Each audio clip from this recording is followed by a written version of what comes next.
Hello everyone, welcome back to my YouTube channel teaching subject. This is Nikita Tiwari. आज की video में हम बात करने वाले हैं आपके केवीएस वैकेंसीज़ के बारे में। इससे पहले मैंने जो वीडियो आपको दी थी उसमें मैंने रीट की वैकेंसी के बारे में बताया था। सेम उसी तरीके से इस बार हम बात करने वाले हैं केवीएस की वैकेंसीज़ के बारे में, जो बहुत जल्दी आपके पास आने वाली हैं। तो मैं आपसे सिर्फ यही कहूँगी कि आप अभी से प्रिपरेशन करना स्टार्ट कर दीजिए, क्योंकि जो जितनी जल्दी उठता है उतनी जल्दी उसे उसकी पसंद की चीज़ें मिल जाती हैं। तो आपको भी अपनी पसंद की चीज़ चाहिए तो आपको जल्दी उठना पड़ेगा, जल्दी से प्रिपरेशन स्टार्ट करनी पड़ेगी। आपको वेट नहीं करना कि इस दिन वैकेंसी आएगी तब मैं अपना कॉपी किताब निकाल के बैठूंगा और पढ़ना स्टार्ट करूंगा। नहीं, आपको ऐसा नहीं करना। आपको अभी से, जब मैंने बता दिया, या फिर और भी आप यूट्यूब चैनल्स देख सकते हैं, सब जगह यही बात हो रही है कि केवीएस की जो है वैकेंसीज आने वाली हैं। तो आप रेडी हो जाइए। कुछ मोटी मोटी बातें मैं आपके साथ शेयर कर देती हूँ।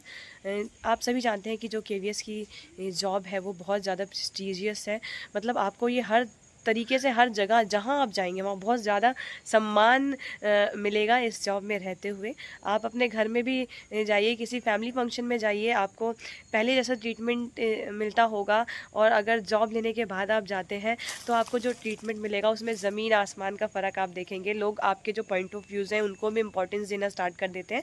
ये सब हम फील कर रहे हैं यहाँ पे, इसलिए आपको मैं बता रही हूँ। तो जल्दी से एक नौकरी ले लीजिए ताकि आपका भी जो भी पॉइंट ऑफ व्यू है सबको समझ में आए, वरना तो सब आपको हल्के में लेंगे। जब आपके पास जॉब हो जाती है तो कोई भी आपको हल्के में नहीं लेगा। तो ये सारी चीज़ें आपको ध्यान में रखनी है। ये एक मोटिवेशन दे रही हूँ मैं आपको कि हाँ, आप जॉब ले लेंगे तो आपको क्या क्या फ़ायदा होगा। आप अपने आप को प्रूव कर सकते हैं। वैसे तो आपको किसी को प्रूव करने की ज़रूरत नहीं है, लेकिन लोगों को समझ में ही इन तरीक़ों से आता है कि आप कुछ कर सकते हैं जब आप ये दिखा दें उनको। हाँ, तो वैकेंसीज़ कब आएंगी इनको हम अच्छे से डिस्कस करते हैं। देखिए, वैकेंसीज़ आने के पूरे चांसेस हैं आपके जनवरी फरवरी तक। जनवरी के एंड और फरवरी के स्टार्टिंग तक आपको वैकेंसी, मतलब नोटिफिकेशन आ जाएगा। उसके बाद 1 से 2 महीने के अंदर आपका एग्ज़ाम ले लिया जाएगा। उसके 2 महीने बाद आपका इंटरव्यू हो जाएगा और नेक्स्ट ईयर 2025 में आप दिसंबर तक स्कूल भी ज्वाइन कर लेंगे। हाँ, तो एक पूरा मैंने आपको शेड्यूल बता दिया कि इतनी स्पीड से काम होगा कि साल के एंड तक आपके पास एक जॉब होगी। अब एग्ज़ाम का कैसा होगा उसको भी देख लेना है।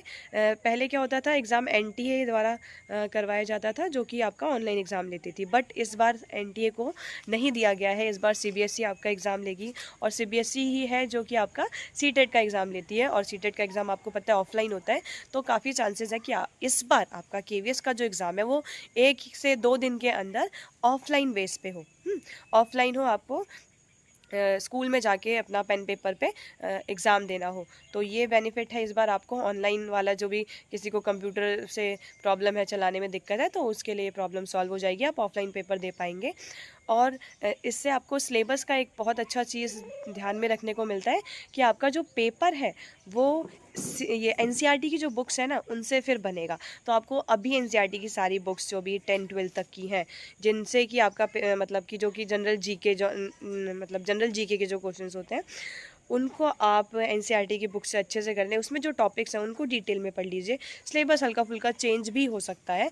तो अभी जो नॉर्मल चीज़ें होती हैं, जैसे पेडागोजी चेंज नहीं होगी, जो जो भी जीके मैथ्स चेंज नहीं होगी, ये सब तो आएगा ही ना।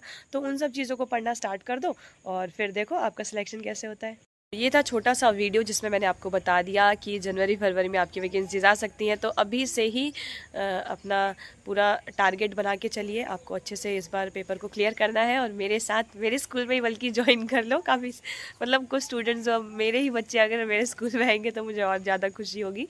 तो जल्दी से आ जाइए, अपनी तैयारी स्टार्ट कर दीजिए। सीटेट का आपका, मतलब सीटेट में आपके 90 मार्क्स होने चाहिए कम से कम, तब आप जो है ये केवीएस का फॉर्म फिल कर सकते हैं। तो जिसने अभी तक सीटेट क्वालिफाई नहीं किया वो कर लेगा और इस फॉर्म को फिल कर लेना है। जिनका डीएलएड कंप्लीट हो गया है वो पीआरटी के लिए अप्लाई कर पाएंगे। और भी कुछ प्रॉब्लम है, आपको कुछ पूछना है वैकेंसी से रिलेटेड, तो आप कमेंट बॉक्स में कमेंट कर देंगे। मैं आपकी जो भी डाउट्स हैं, आपके जो भी प्रॉब्लम्स हैं, उनको सॉल्व कर दूँगी। Okay, thank you.